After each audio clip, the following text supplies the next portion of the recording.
चलिए recording start हो रही है। रेक्टिफायर,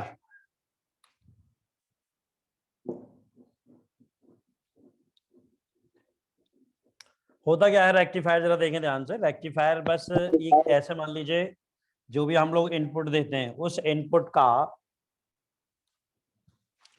आउटपुट वो हमें देगा। आउटपुट कैसे देगा? उस आउटपुट को दो तरीके से होता है। जैसे एक बैटरी मान लीजिए, सिंपल बैटरी। भाई बैटरी को हमने चार्जिंग पे लगा दिया, हमने सर्किट को लगा दिया बैटरी से। अगर डायरेक्ट हम बैटरी को कनेक्ट कर दें एसी से, लगा करके सॉकेट लगा के, तो क्या होगा? कोई चार्ज होगी बैटरी? नहीं होगी। क्यों? मान लीजिए भाई जो एसी है हमारी, तुमने देखा होगा एसी ऐसे चलती है, चलती कि नहीं चलती ऐसे। अब यहां से यहां तक तो वो चार्ज करेगी बैटरी को, और यहां से यहां तक क्या करेगी? वापस ले लेगी। तो चार्जिंग नहीं हुआ। अब रेक्टिफायर क्या होगा? अगर मान लीजिए हमने यहाँ पे एक रेक्टिफायर लगा दिया बीच में है, तो रेक्टिफायर की हेल्प से जो ये करंट हमारी जो आ रही है, ये करंट क्या हो जाएगी? जो दोनों डायरेक्शन में जा रही है वो ओनली वन डायरेक्शन में जाएगी, ऐसे ऐसे, नीचे की तरफ नहीं आएगी। ठीक है? जो करंट या जो इनपुट हमने गिवन दिया है, वो इनपुट दोनों साइड आउटपुट के रूप में जब मिलेगा, वो दोनों साइड में ना मिल करके ओनली वन साइडेड ही मिलेगा। ये होता है रेक्टिफायर का रोल। तो मैं लिखवा देता हूं, लिखिए ए device which convert, a device which convert AC into unidirection current, into unidirection current, into unidirection current, और ब्रैकेट में लिख लेंगे DC current, DC current is known as rectifier।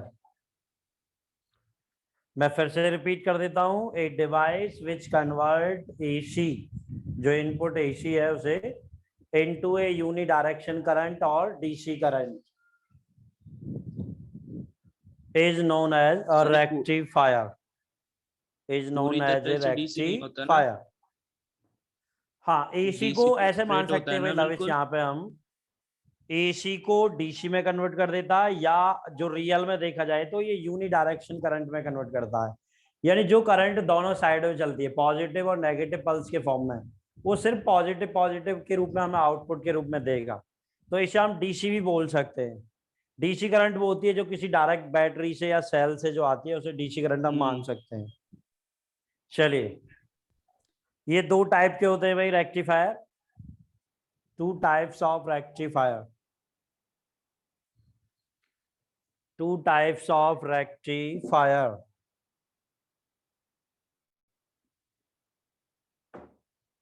To types of rectifier.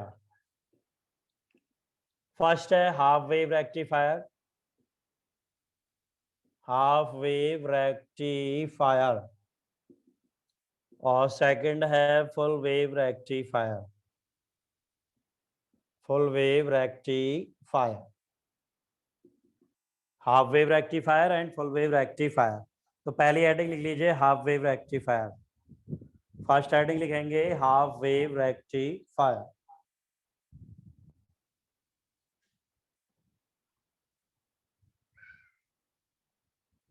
Half wave rectifier.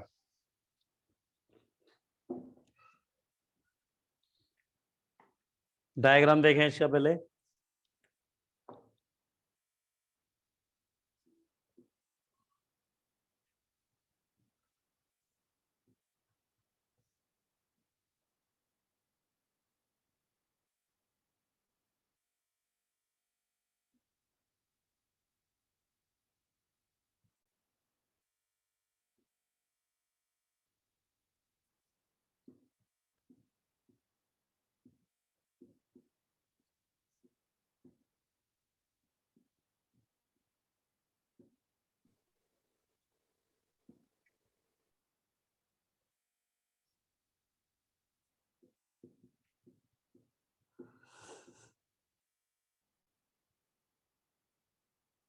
बनाए, ये वाला diagram बनाए सभी।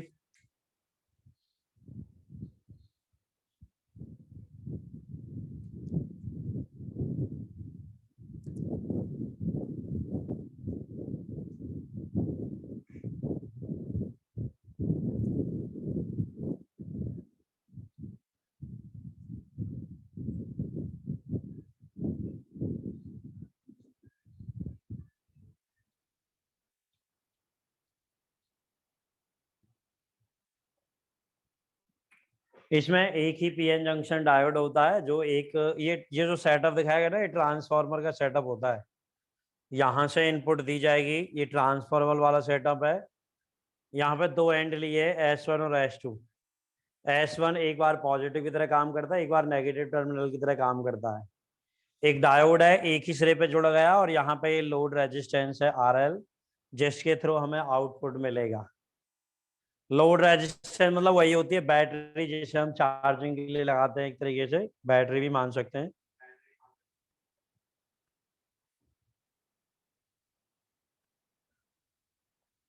बन गया भी डायग्राम सभी का?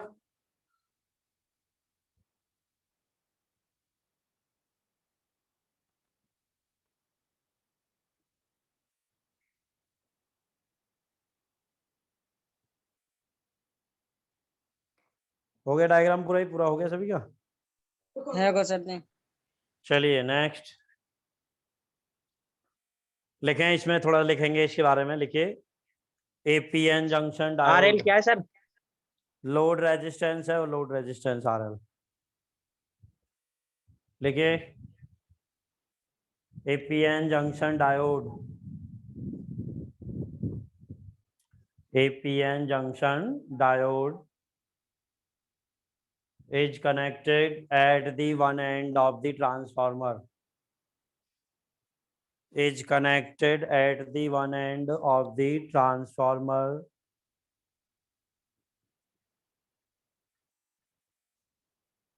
between S1 point and load resistance.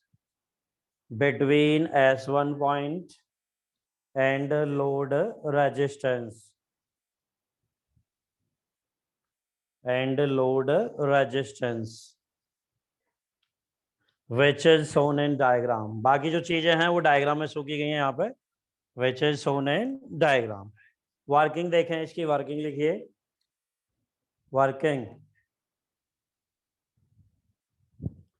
As the input is given, ये है भाई इनपुट, प्लस और माइनस। एक पॉजिटिव पल्स होती है, एक नेगेटिव पल्स, यानी पहली पॉजिटिव हाफ साइकिल है, दूसरी नेगेटिव हाफ साइकिल होती है इसमें। तो लिखिए as the input is given, as the input is given for first positive half cycle, for the first positive half cycle, S1 point works as a positive terminal. S1 point works as a positive terminal, and S2 point work as a negative terminal. Work as a negative terminal.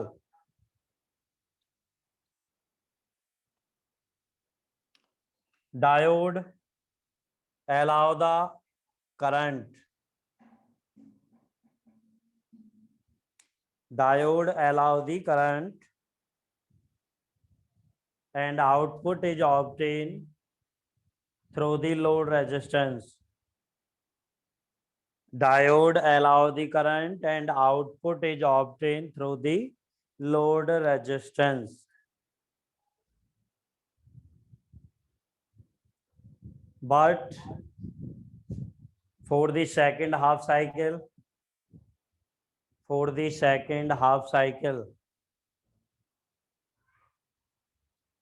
S2 point works as a positive terminal and S1 point works as a negative terminal. For the second half cycle, S2 point work as a positive terminal and S1 point work as a negative terminal.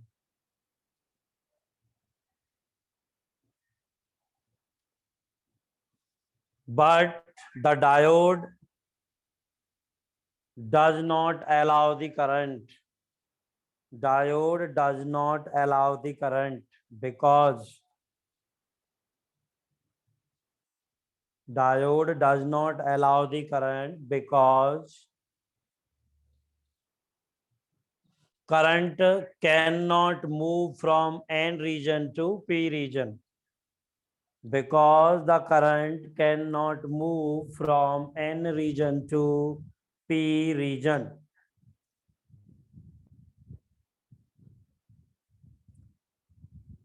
Thus, one half cycle is obtained through this rectifier.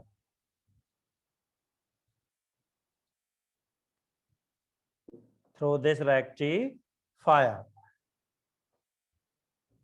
which is shown in the diagram given below.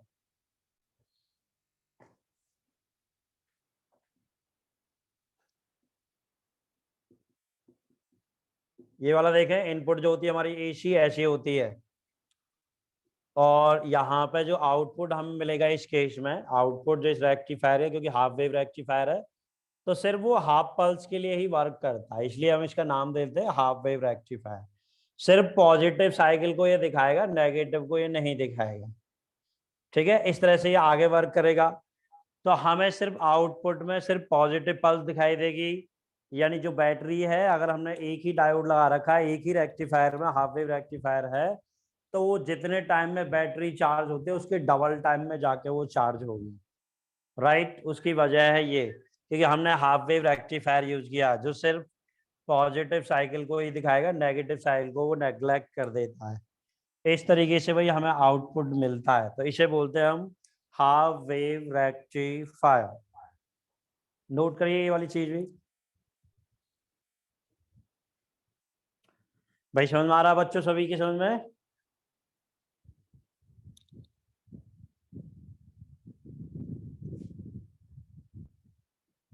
Lavish? Yes sir, yes. Okay, अब आ जाइए second full wave rectifier. भाई ये तो था हमारा half wave rectifier, इसका हम कोई रोल नहीं करते, क्योंकि तुम जानते हो कोई आज के टाइम में कोई ज्यादा टाइम यूज करना कोई चाहता नहीं है। भाई जल्दी जल्दी काम हो, बैठ ये सोचते हैं कि मोबाइल लगाया चार्ज में, जस्ट चार्ज हो जाना चाहिए, बस इतना टाइम तो है। तो अब आ जाइए full wave rectifier. Full wave rectifier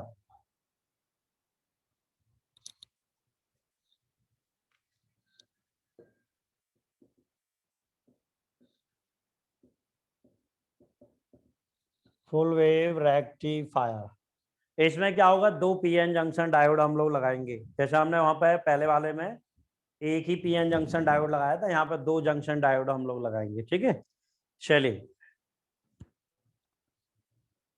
लिखेंगे 2 PN junction diode, 2 PN junction diode D1 and D2, बड्डा D1 बनाएंगे, बड्डा ही D2 बनाएंगे। 2 PN junction diode D1 and D2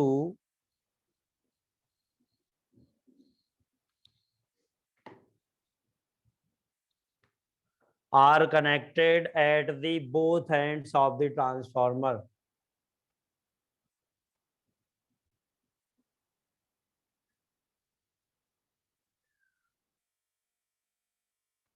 are Are connected के बाद connected क्या? both ends of the transformer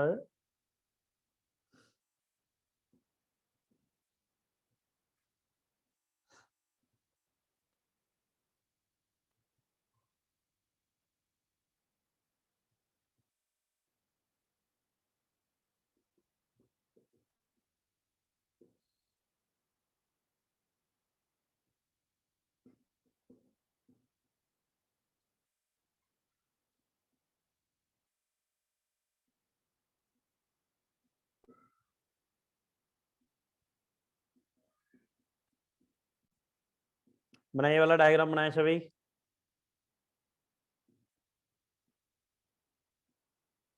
ये है हमारा फुल वेव रेक्टिफायर का, इसमें दो डायोड होते हैं D1 और D2, और लोड रेजिस्टेंस दोनों के बिटवीन में जुड़ा हुआ होता है, और ये ट्रांसफार्मर है, इधर से हम इनपुट दे रहे हैं, और S1 और S2 दोनों एंड है, वो वही काम करते हैं।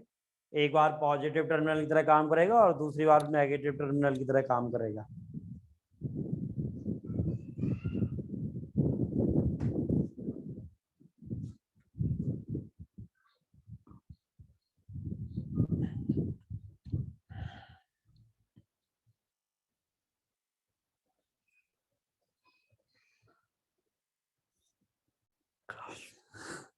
कपिल डायग्राम क्लियर दिखाई दे रहा है, कोई दिक्कत तो नहीं है? ना सर जी। चलो ठीक है, आ जाओ वापस वहीं पे।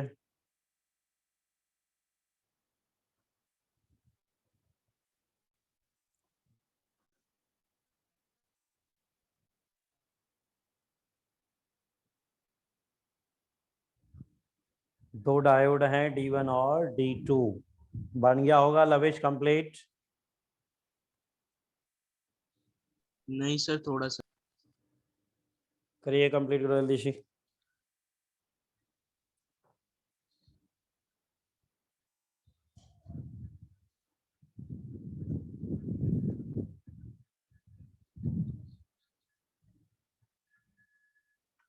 चलिए इसकी मैं वर्किंग लिखवा देता हूँ, बाकी तो हमने डायग्राम में दिखाई दिया, सोन इन द डायग्राम। भाई सारा जो अरेंज करते हैं, जिसको ऐड करते हैं, सब डायग्राम में दिखाया हुआ है। तो लिख देना एक लाइन अपनी ओर से कि भाई all the arrangement are shown in the diagram of full wave rectifier. एक लैंग्वेज लिख देना जिससे पूरा क्लियर हो जाता है, डायग्राम क्लियर हो जाता है कि all the arrangement are shown in the diagram of full wave rectifier. Working आ जाइए, वर्किंग लिखें इसकी।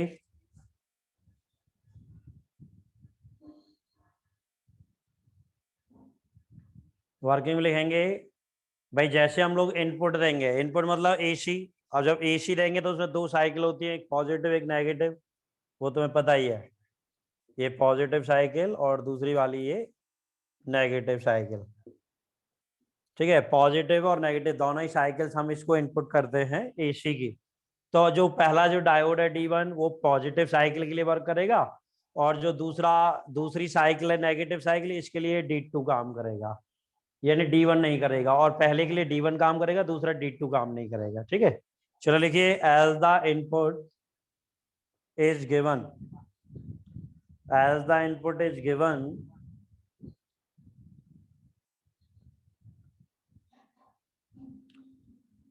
then first positive half cycle, for the first positive half cycle, for the positive first half cycle, D1 diode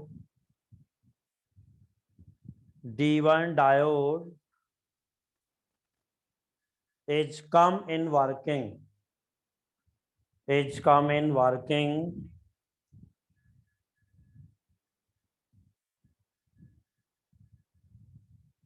and D2 does not work, and D2 does not work.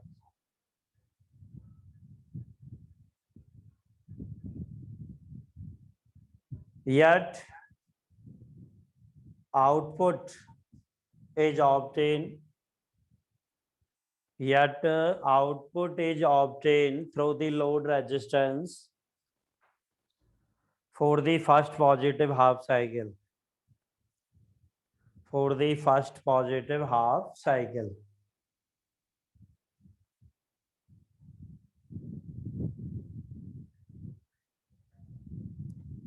For the first half positive cycle. भाई दुष्यंत, ये मैंने सारा recording पे लगा रखा है, recording जो हो जाएगी शुरू से एंड तक की रिकॉर्डिंग है, मैं तुम्हारे ग्रुप में डाल दूंगा। ठीक है, अपने आप को परेशान ना करें, सब कुछ ऐसे ही बता रहा हूँ, सब कुछ रिकॉर्ड करता हुआ चल रहा हूँ। ठीक है सर। चलिए ठीक है भाई, फिर भी हमें आउटपुट लोड रेजिस्टेंस के थ्रू प्राप्त हो जाता है, क्योंकि जो पॉजिटिव के लिए ये वर्क करेगा, अलाउ कर देगा D1 डायोड, और करंट हमें इसके थ्रू आउटपुट हो जाएगी और सर्किट पूरा हो जाएगा। अब न्यू लाइन से आ जाइए, for the second negative half cycle, for the second negative half cycle, for the second second negative negative half positive. Cycle, second negative half cycle मतलब सेकंड ये वाली जो है नीचे वाली pulse, second pulse negative half cycle के लिए देख रहे हैं। अब हम तो लिखेंगे for the second negative half cycle,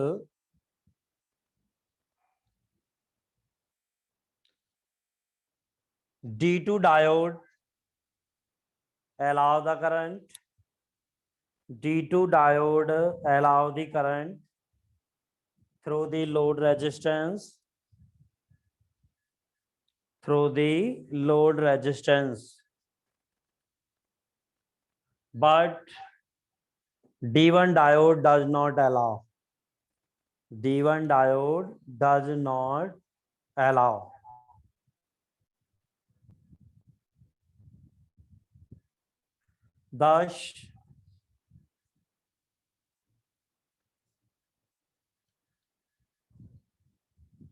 Thus,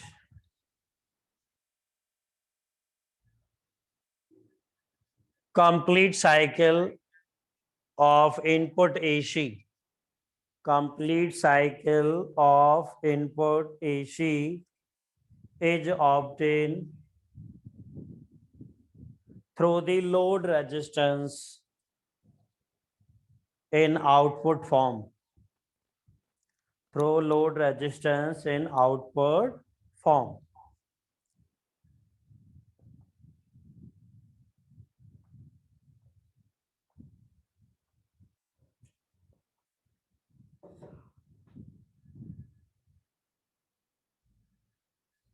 Hence, a PN junction diode works as a full wave rectifier.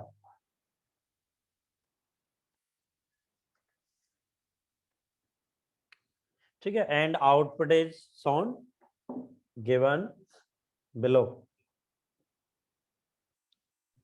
PN junction diode works as a full wave rectifier, and output is shown in the given below diagram. जो diagram given below है नीचे, वो ऐसे लिखना है, तो मैं यहाँ पे बना रहा हूँ. देखें, इसे हमारा इनपुट जो होता है वो इस तरीके से होता है.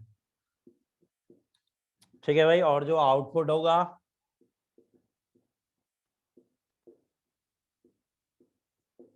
आउटपुट में क्या होगा, सारी जो पल्स है इसकी चाहे पॉजिटिव हो नेगेटिव हो, सारी हमें प्राप्त होंगी 1 by 1. ठीक है, ये पॉजिटिव, वो लगातार करंट हमें मिलती हुई चली जाएगी. ठीक है, ये होता है हमारे आउटपुट में. तो दोनों में डिफरेंस आ जाता है. यहाँ पे सारी की सारी जो पल्स हमारी पॉजिटिव में बन जाएंगी, पॉजिटिव वे में कन्वर्ट हो जाती हैं. तो फुल वेव रेक्टिफायर का काम होता है कि जो हमारी इनपुट है उसकी दोनों पल्स को एक यूनिट डायरेक्शन में कन्वर्ट करके हमें ऑब्टेन कराता है.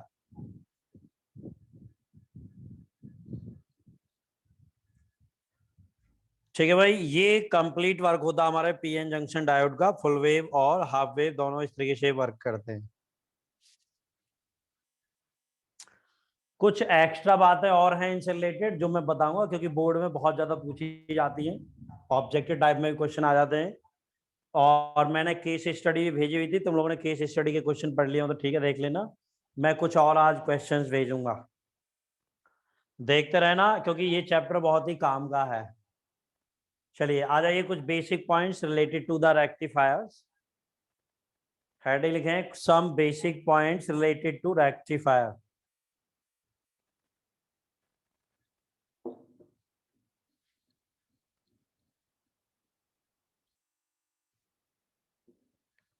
पहला पॉइंट,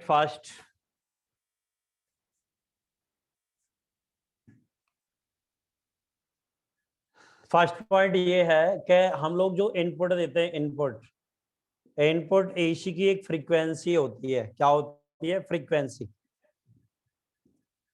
वो फ्रीक्वेंसी जो होती है वो लगभग जितनी भी होगी क्वेश्चन में अपने अपने हिसाब से होती है. वैसे हमारे यहाँ पे तो 50 साइकिल पर सेकंड होती है, बट मैं इसको ये मान लेता हूँ मैंने अगर इसको एक्स फ्रीक्वेंसी दी, एक्स फ्रीक्वेंसी इतने हर्ट्ज, किसके टर्म में? इनपुट के टर्म में.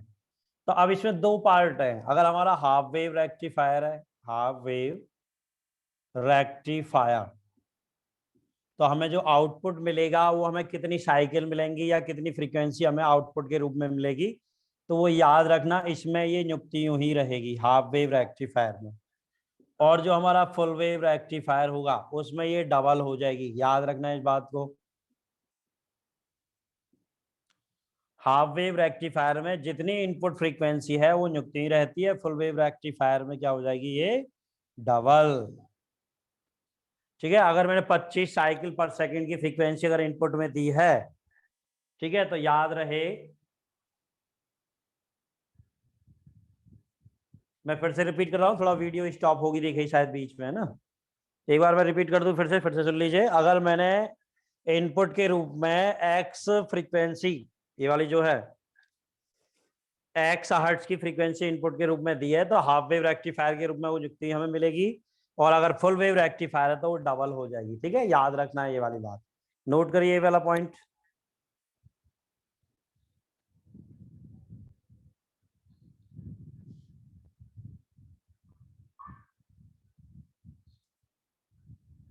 भाई आगे समझ में? प्रत्यक्ष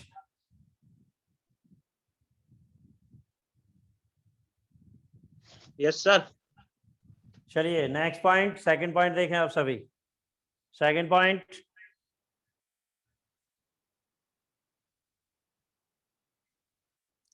इसकी एक एफिशिएंसी होती है हाफ वेव रेक्टिफायर और फुल वेव रेक्टिफायर की। तो एफिशिएंसी हम देख लेते हैं, जरा लिखिए, efficiency of full wave rectifier, efficiency of full wave rectifier वो होती है 40.6%। ये वैसे ही याद रखनी है, 40.6%। इसका फॉर्मूला मैं लिखवा दूंगा, फॉर्मूला कोई ज्यादा बड़ी चीज नहीं है, क्योंकि वो थोड़ा आगे की लेवल की चीजें हो जाती हैं। थोड़ा मैं बता देता हूँ इसकी कि किस तरीके से आई है वो चीज। सर ये फुल वेव की है ना? हाँ फुल वेव की है, हाफ वेव की इसकी आधी हो जाएगी। 23 पॉइंट समथिंग होती है भाई हाफ वेव की, मतलब आधे से थोड़ा सा ज्यादा होती है वो वाली। ठीक है, वो एग्जैक्टली देखनी पड़ेगी मुझे, ये इतनी तो मुझे याद भी नहीं है एग्जैक्टली कितनी है, बट हाँ होती वो ऐसी है 22 या 23 के आसपास। वैसे लिख लो approx efficiency of half wave rectifier, वो इसके आधे के आसपास लगभग, जैसे आधा कितना आ रहा है, 20.3 आ रहा है, तो 20.3 से थोड़ा सा ऊपर रहती है वो। तो तुम लिख सकते हो, अगर 20.3 भी लिख दोगे तो कोई दिक्कत नहीं है।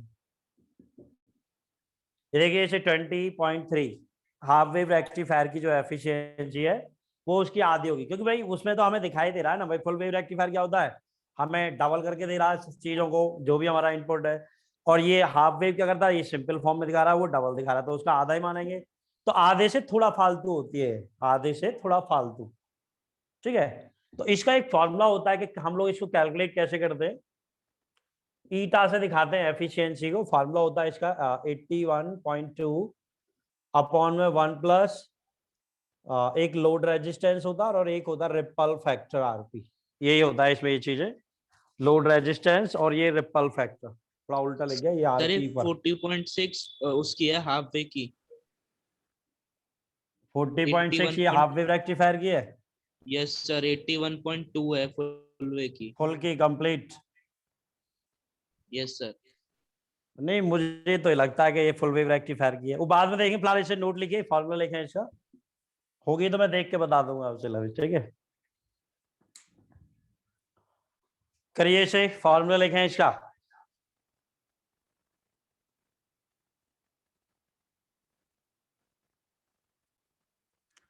ईटा इज इक्वल टू 81.2 अपॉन में 1 प्लस आरपी बटे आरएल, और ये परसेंटेज में और होती है, परसेंटेज में होती है ये, यहीं से निकल के आती है हमारी ये एफिशिएंसी कि किसकी एफिशिएंसी कम है और किसकी ज्यादा है। यहाँ पे लिख लो वेयर आरपी